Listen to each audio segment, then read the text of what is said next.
Hey, how's it going? It's Tuesday, July 26th. And I'm going to start off with the goofy and get it just ridiculously goofy and get this out of the way. Okay, what I found out on NSNBC or NBCnews.com and all this stuff, monkeypox is being driven overwhelmingly by sex between men. The major study finds. Okay, monkeypox. This means that all of the Christians, if not already, my prediction is that they're going to start saying monkeypox is God sent to punish all those homos. Okay? Which is just dumb. Because monkeypox doesn't, it can be passed through sexually, it can be passed sexually. It can be an STD. But it's also a surface-to-surface skin contact. Young kids are getting caught with monkeypox, are having monkeypox symptoms, and all that. And they're not doing anything homosexual. Okay, they're playing. What are they doing? They're playing in parks, the jungle gyms. They're in areas where they're interacting with dog parks and other people's dogs. They're playing all around. They're playing tag. They're playing hide and seek. They're playing sports like young Pee Wee League sports. They're touching the soccer balls as they make passes. They're talking Pee Wee football. They're playing baseballs. They're throwing balls. All that stuff is stuff that skin touches.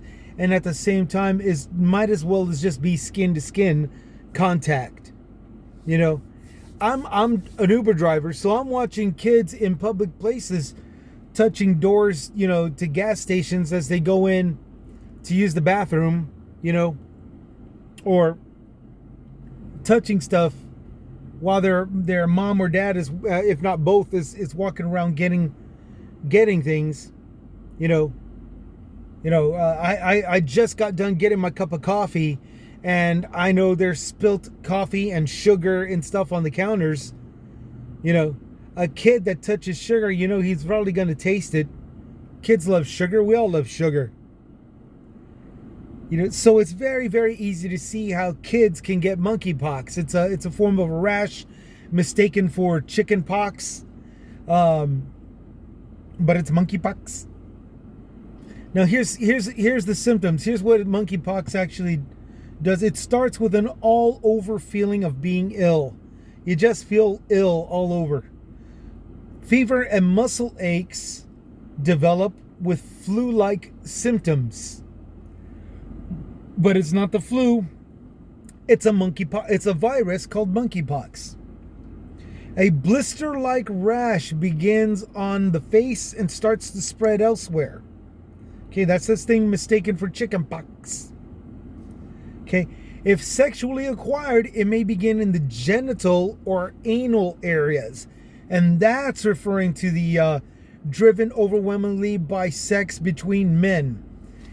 Guys, also the lymph nodes become swollen. These are natural immunization parts of the body that develop natural immunization. They're scattered all over your body also, almost like a nervous system, but its own pathway. And when they become swollen, it becomes more difficult for the immunization and all that stuff, and that's when you start to feel all this horrible pain. Here's the thing, men, we all know gay men get around the most. Okay, more so than any woman pimped out onto the streets. Gay men in particular, get around the most. They don't really care who they're getting lucky with. They just know they're getting lucky. Now, that's not all gay men. There's some that are very passive that would require a butch. Then there's the bears. Okay, so to be straight and point to the fact, gay men get around the most, and So yeah, it's obvious that monkeypox will be developed between them, given the fact that it's skin on skin contact.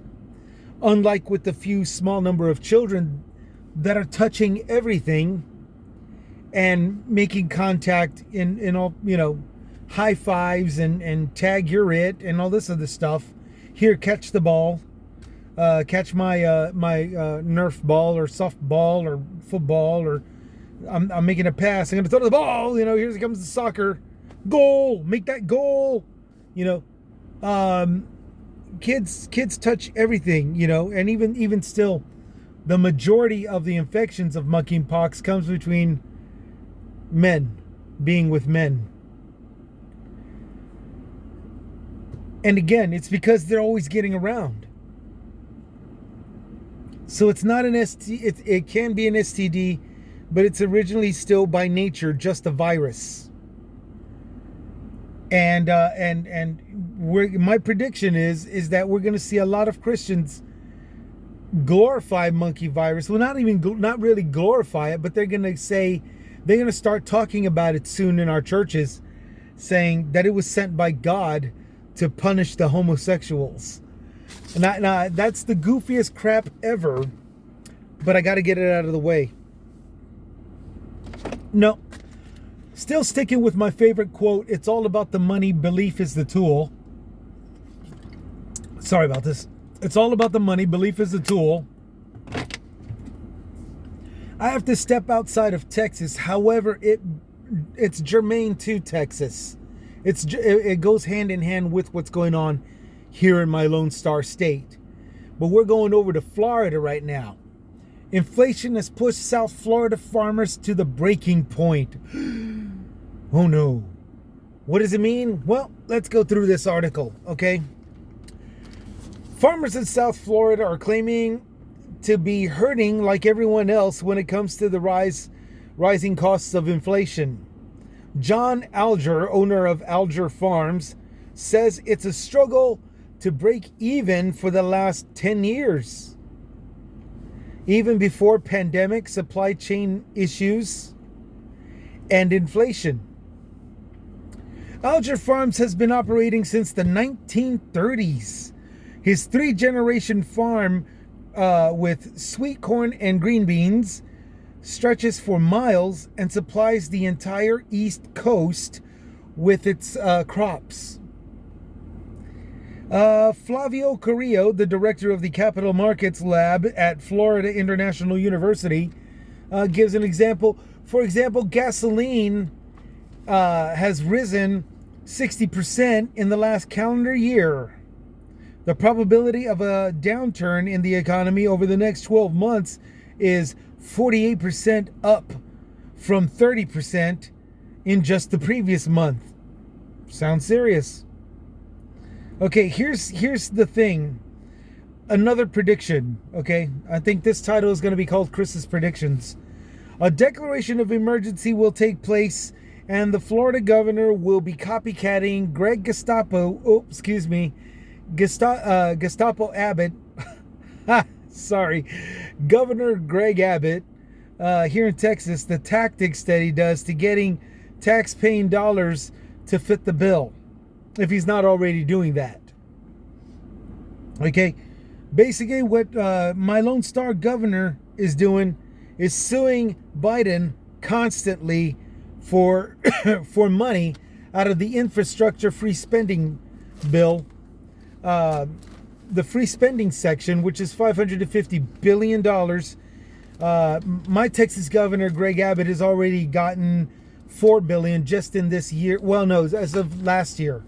And here we are, and it's basically all these companies, all these counties that are telling him we need a declaration of invasion to be made, just simply because of all the migrants that are coming. So as far as infrastructure goes, the governor is using these lawsuits against the government and in the name of infrastructure through the free spendings. He's pulling money out for a wall, the structure of the wall that he hasn't finished, fixed, repaired, not even picked up off the ground, in particular in particular the few pieces that have fallen already. It's that method, and nothing's stopping him. He's been doing this for quite a small while, since he started, since 2015. He's been doing this for a good while, and there's no reason for him to stop. And now we turn to Florida, where we got this farmer making this high cost of inflation. It's been bothering us, this inflation. It's been hard on us for 10 years. Okay, inflation just started this year, but he says he's been going through it for 10. Okay, now this is an obvious blame on Obama, since he was the one that was in charge of the country 10 years ago. Despite the fact that the governor is supposed to be the one making things reasonable for his state and everybody in it, including these farmers, including this third generation since the 1930s farmer. But for the past 10 years, he's been suffering. For the past 10 years. Look, my governor is suing the president, who's brought up $550 billion of free spending in the name of infrastructure. Okay, agricultural and farmlands. Here's this guy claiming it's been downhill since Obama, and so is the governor, who's in charge of getting that money to being put to use for his state and all these farmers that are in it. But for some oddball reason, this guy's going, "Oh, it was Obama's fault. It was done from 10 years ago." Hint, hint, wink, wink. Okay, now here's something that I know is kind of dumb to say, but I gotta say it. Look, guys, if you've had this since 1930s, where it was all previously indigenous lands, you can't maintain it, dude, you deserve to lose it. Plain and simple.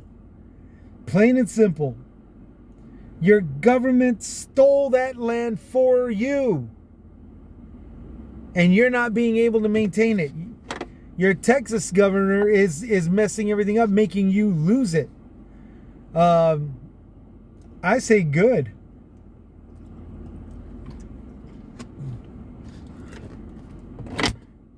But back to the issue at hand. It's all about the money. Belief is the tool. These guys are making a demand for the governor to do something. The governor, who's more than likely already sued the government for this or that reason, will declare an emergency, an agricultural emergency, and in comes the money, and here comes the lands that are being paid for.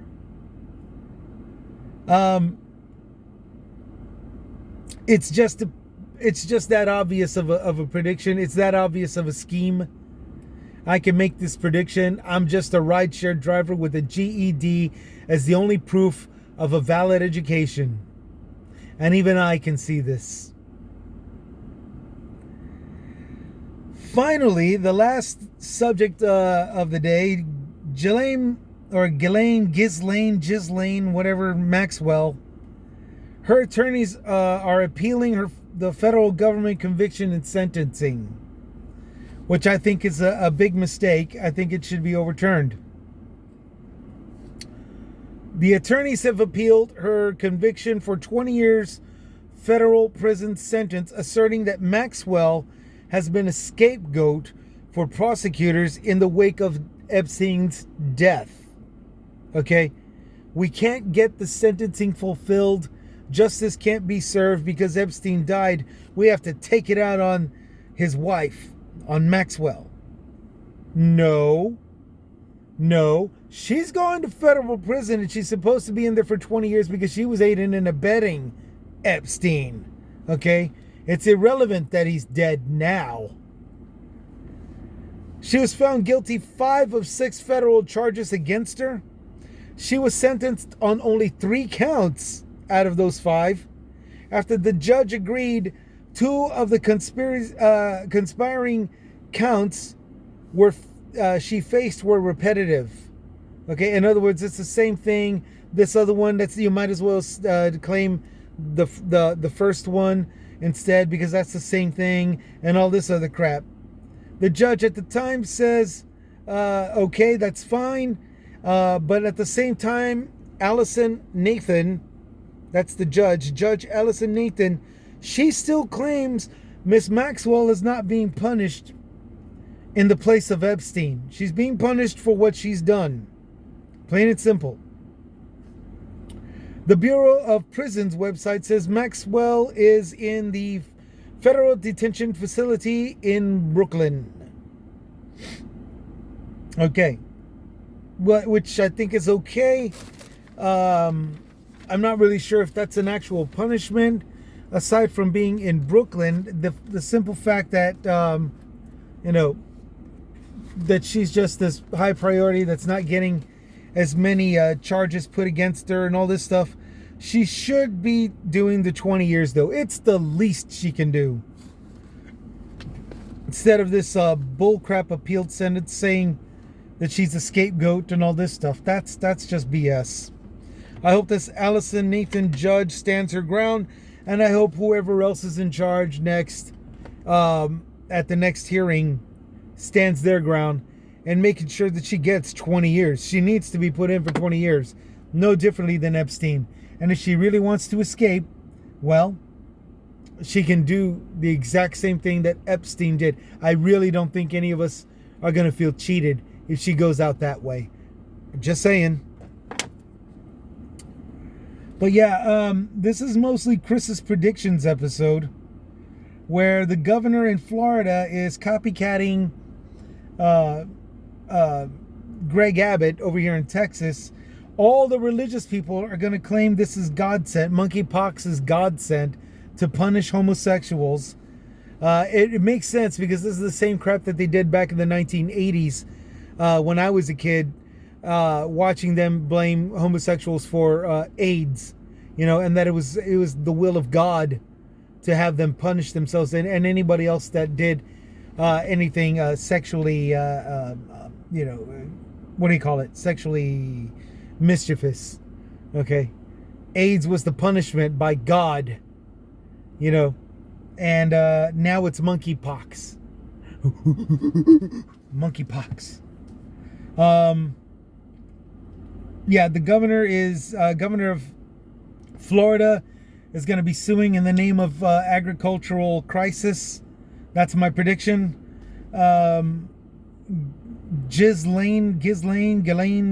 Ghislane Maxwell needs to do her 20, and monkeypox is going to be declared a God sent to punish homosexuals and their sinful ways. No, lordy. It's God's judgment on all of you who participate on this. You're getting the rash. You're getting pains. You're getting pains in your genitals and butthole. But he loves you. He loves you, and he always needs money. For those of you who know, you know who I'm referring to. Okay, I'll tell you. It was George Carlin that said that. That's it right there. This is Chris's predictions. Everybody stay safe out there. Keep an eye out on there. Keep making that dollar stretch. There's still so many people that think that Biden is a horrible president because of inflation. Biden has no control over prices. Okay, this horse crap that all of the grain in Ukraine, we have to surrender to Putin to get that Ukraine grain back, because it'll feed the world in various parts of the world. I call bullcrap on that. America throws away grain, wheat, flour, sugar, and anything else that can be considered a nutrient of some sort all the time. We're throwing away our foods all the time. We're getting large portions of it in our food bank drives. we got plenty more to send out to the thing: flour, wheat, sugar, lettuce. I don't know. Crops. We're growing a lot of it. We have plenty enough to go around. To think that we can't share it well because it's all Biden. What happened to what's with Biden? What happened to Hillary and her emails? Everything was Hillary and her emails this entire time. So yeah, Biden is responsible for the gas. No, Biden isn't in charge of the oil and fuel industry. If he was, the last thing he'd want to do is put the wealth tax plan into effect to where everybody that's making, individuals that are making $400,000 and up per year have to pay their fair share of taxes. Corporations have to pay up to 15% to 28%, depending on the size of the corporation, in fair taxes, the way the corporations are supposed to, but they're not. They haven't been paying taxes for a very long time. No, Biden is not responsible for any of the price gouging. He's just a simple president. Okay? And he's doing everything that he can to relieve us with all of these tax breaks and pulling out reserves and all this good stuff. But that's all that those are. Simple solutions, temporary solutions. Pretty soon he's going to run out of solutions. And it's just going to come down to us whether we want to tolerate this BS that the gas companies are doing, hate Biden, vote him out, and have the next president deregulate everything, and still we're paying outrageous prices. Or do we want to stand up with the current president, despite the fact that it's Biden? We still want to stand up with the current president and tell the oil and gas companies to quit their shit and get back to work and making everything balance out right. I've said this through plenty of posts in the past. I think we should stand our ground. I think we should stand with the president whether we like him or not. I think we should stand with every political leader that does this, whether we like that political leader or not. I don't care. I say let's teach the corporations a lesson. Put them in their place. Make it harder restrictions on them instead of us. Because it's really them that are lashing out at us with the outrageous prices. No, I'd like to see the proof. I'd like to see the proof of any legislator, Senate, representative, secretary, vice president, all the way up to the president, attorney general. I'd like to see any one of them say, all you businesses raise your prices. I want to see that. I want to see, how in the name of God are those people responsible for what corporations are doing? I want to see that. I want to see the footage where they issue. Every company has a right to go ahead and do that. I want to see that ordinance. I want to see that policy. I want to see the bill. Otherwise, all this crap about Biden being responsible for this and that and that. Everybody needs to quit their crap. They need to quit their crap right now. Because there's, until they can provide proof, there is no actual, doing it. And if they're like, well, he could be doing it in secret, well, that still means that all the companies are following orders and they're still lashing out at you and I. You understand? And right now, out in public, they're saying, well, this is all Biden's fault. And Biden is saying, no, this is all the company's fault. This is Putin's fault. This is the Russians' fault. And all this other stuff.